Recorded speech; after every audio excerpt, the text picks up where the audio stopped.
जय माता दी। नया गीत लेके फिर से एक बार हाजिर बने।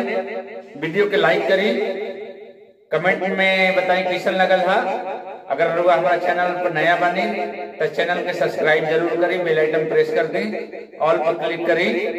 सब वीडियो जो भी हम नया डालर सबसे पहले लोग अभी पहुंचे। आइए वो माता रानी के गीत कैसे बात। अरे बोला बोला जाए कर, बोला बोला जाए कर मैया शेरा वाली के। अम्बे माई जगदम्बे हई दुर्गा काली के। अम्बे माई जगदम्बे हई दुर्गा काली के।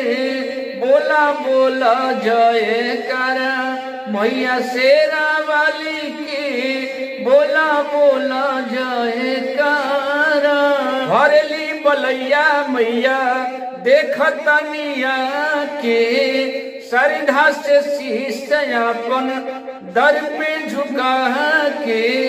हरेली बलैया मैया देखतनिया की।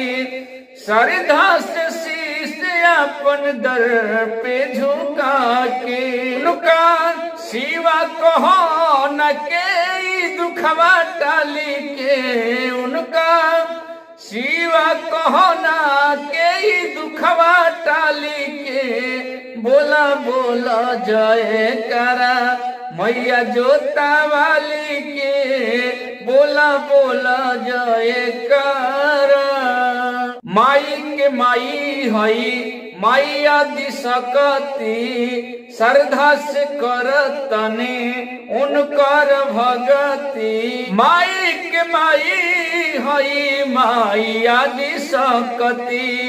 श्रद्धा से करतने उनकर भगती। खाली लौटे न कबहू उनका दर्श वाली से। खाली लौटे न उनका कबहू दर्श वाली से।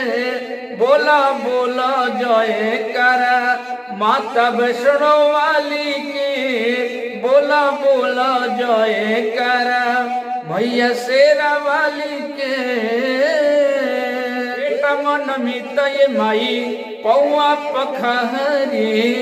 जिंदगी बिताब तटे तोहरे सहारे। बेटा मन मित माई पौआ पखारे।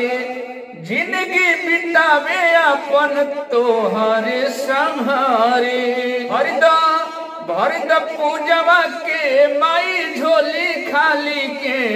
भरदा भरद पूजवा के माई झोली खाली के। बोला बोला जय कर मैया शेरा वाली के। बोला बोला जय कर। नारा लगाओ ये सेवा का जय कारा लगाओ ये सेवा का। नारा लगाओ ये सेवा का जय कारा लगाओ ये सेवा का।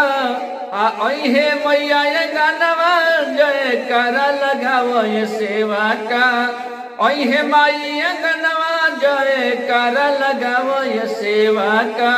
बोलो जय कर मैया शेरा वाली के। अम्बे माई जगदम्बे हई दुर्गा काली के। अम्बे माई जगदम्बे हई दुर्गा काली के। बोला बोला जय कर मैया शेरा वाली के।